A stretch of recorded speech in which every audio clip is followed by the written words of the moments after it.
My neighbor Linda knocked on our fence last Saturday. She said she'd noticed something in our backyard and wanted to make sure everything was okay.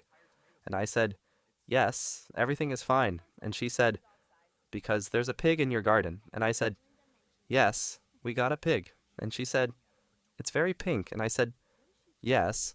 And she said, it's very square. And I said, she's a particular breed. And Linda said, I've never seen a breed that square. And I said, they're quite rare. And Linda said, it ate your entire tomato section. And I said, she's still adjusting. And Linda said, it's looking at my garden. And I said, she's just curious. And Linda said, my garden has a fence. And I said, that's probably for the best. And Linda went back to her house, and I went back to the garden where a 3-month-old Minecraft pig the size of a medium dog was standing in the middle of the vegetable patch looking at Linda's fence with the specific expression of something that has identified the fence as a temporary condition. Her name is Ham. My partner Jules named her on day 1, immediately and without hesitation, which felt exactly right for a creature that arrived with the specific energy of something that has always known exactly who it is and has no plans to revise this. Ham doesn't respond to her name the way a dog responds or the way a cat responds or even the way Pip responds. Ham responds to her name the way a force of appetite responds to being addressed. The appetite was already there.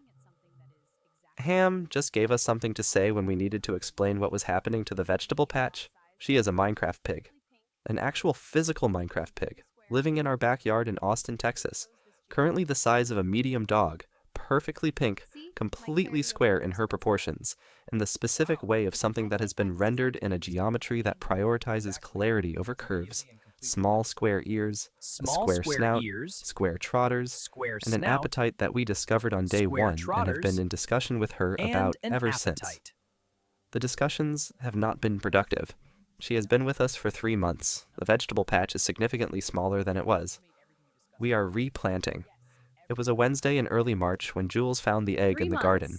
Not in the vegetable patch, not in the flower bed, not in any of the places where things are deliberately cultivated.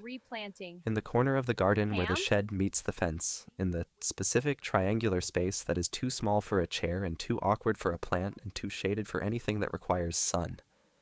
The corner where things accumulate by default rather than by design.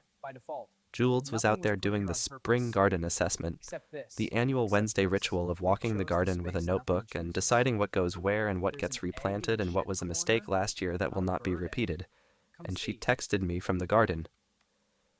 There's an egg in the shed corner. Not a bird egg, come see. Look at this. The egg was the size of a large cantaloupe. Yes, and it's cantaloupe size. Pink. Let me see. The specific pink of something that has made a decision about pink exactly and is committed to it.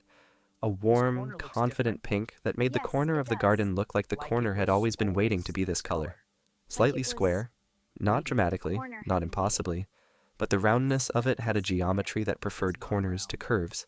The surface smooth and warm, the warmth of something that has been in the Austin March's sun, long enough to have absorbed it fully. Jules said it's warm. I said yes. She said it's very pink. I said yes. She said it's slightly square. I said yes. She said, is it supposed to be square? I said, I don't know. She photographed it from 6 angles and compared it to every egg she could find a reference for and came back with her notebook and said it's its own category, and I said, yes, and she opened her notebook to a new page and started writing. We carried it inside in Jules' gardening jacket. Jules put it in the sunniest corner of the kitchen. She opened her notebook. For 5 days the egg sat in the sunny kitchen corner and was warm and pink and slightly square and made the kitchen smell faintly of something between soil and sunshine that Jules said was the smell of something deciding to be ready. On day 2, the egg got pinker. Not dramatically. A deepening. The specific deepening of a color that is already committed to itself becoming more committed. Jules documented the color change with photographs every morning and evening and created a pink progression document that is currently 11 pages long and that she considers incomplete. On day 3, the egg got warmer. Not the accelerating heat of Cinder's egg, not the constant cool of Void's egg. A steady, pleasant warmth. The warmth of a sunny kitchen on an Austin March afternoon. The warmth of something that is comfortable and is becoming more comfortable and considers comfort a reasonable goal. Jules wrote in her notebook, it's getting comfortable. On day 4, the egg made a sound. Yes. Small, round. The sound of something that is looking forward to something. Yes, it does. A small oink, barely audible, The sound of enthusiasm before it has anything specific to be enthusiastic about. Jules was at the kitchen table when she heard it. She went still. She waited. It came again. She wrote, "It has opinions already." On day 5, the egg was in the vegetable patch. We had not moved it. Jules found it there at 6 a.m. during her morning garden check, sitting in the middle of the tomato section, the warm pink of it visible from the kitchen window before she went outside. She stood at the kitchen window for a long time looking at the pink egg in the middle of the tomato section. Then she went outside. Then she came back in. She said it chose the tomatoes. I said yes. She said it knew about the tomatoes. I said, apparently. She said we should have seen this coming. I said probably. She opened her notebook. It hatched on day 6 at noon. Not 3 a.m. like void, not midnight like zephyr, not dusk like dusk, not sunrise like cinder. Noon. The specific middle of the Austin March day when the sun is directly above and the garden is at maximum warmth and everything is as bright as it gets. The egg hatched at the brightest available moment, which in retrospect was exactly correct. Jules and I were both in the garden. We had been in the garden since 11 a.m. because Jules had said, "I think it's going to be today," and I had said, "Why?" and she had said, "Look at it." And I had looked at the pink egg in the tomato section and I had said, "Yes, okay." And we had gotten our chairs. The egg didn't split or fade or unfold or come apart. It popped. This is the only word. A single, clean pop. The shell coming apart in one moment from the outside in.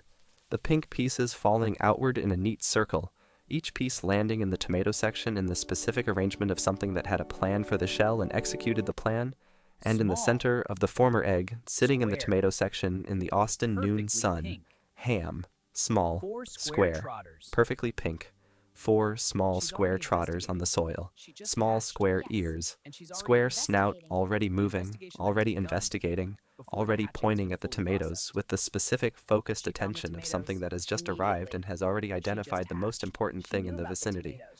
Jules said ham before she was fully visible. Ham looked at Jules. Ham looked at the tomatoes. Ham made her sound. The small, round, enthusiastic oink of something that has just confirmed that the world contains exactly what it was hoping for. Then she ate 3 tomatoes. Jules wrote this down. Ham is in the garden. Jules is watching her through the kitchen window. Ham is looking at Linda's fence. We have discussed the fence. Ham is still looking at it. Jules is watching her through If the you kitchen found something, window. leave a comment. We read all of them. Ham has no opinion about your comment. She's thinking about the fence. Subscribe. Quietly. She can hear the tomatoes growing from here. I'm writing down Tennessee. Okay, let's check this out. Subscribe. She can hear the tomatoes growing from here.